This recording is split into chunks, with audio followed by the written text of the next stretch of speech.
Hi friends, welcome to విహు ఫ్యామిలీ. ఎలా ఉన్నారు? అందరూ బాగున్నారు కదా? నా చేతిలో ఏముందో చెప్పుకోండి చూద్దాం. 1, 2 చాక్లెట్. మీలో ఎంతమందికి చాక్లెట్ అంటే ఇష్టమండి? నేను ఇప్పుడు చాక్లెట్ ర్యాపర్ని ఓపెన్ చేసేస్తున్నాను. వావ్! మీకు కావాలా? అయిపోయింది చాక్లెట్. ఇప్పుడు ఏమైందండి, చాక్లెట్ తినేసాం కదా, ర్యాపర్ పడేద్దాము అని అనుకుంటున్నారా? పడేయకండి.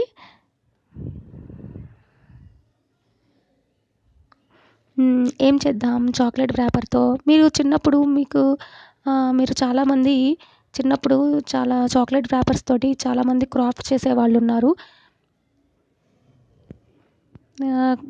బొమ్మలు తయారు చేయడం కానీ, లేదంటే దాంతోటి ఏదైనా డిజైన్స్ తయారు చేయడం కానీ ఎవరన్నా చేసుంటే నాతో కంపల్సరీగా షేర్ చేసుకోండి. నా కామెంట్ సెక్షన్లో షేర్ చేయండి.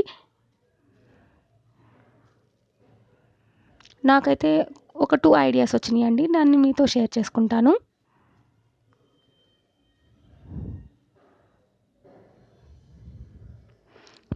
మీలో ఎంతమందికి చిన్ననాటి జ్ఞాపకాలు ఉన్నాయండి? నేను ఇప్పుడు తయారు చేసేది చాక్లెట్ ర్యాపర్ బొమ్మ ఉంది కదా, అది మీలో ఎంతమందికి తెలుసు? ఎంతమంది తయారు చేసి ఉంటారు చిన్నప్పుడు?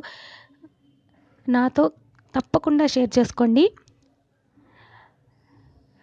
మీకు కనుక నీ క్రాఫ్ట్స్ నచ్చినట్లయితే లైక్ చేయండి, షేర్ చేయండి, కామెంట్ చేయండి. అండ్ నా ఛానల్ మటుకు సబ్స్క్రైబ్ చేసుకోండి మర్చిపోకుండా.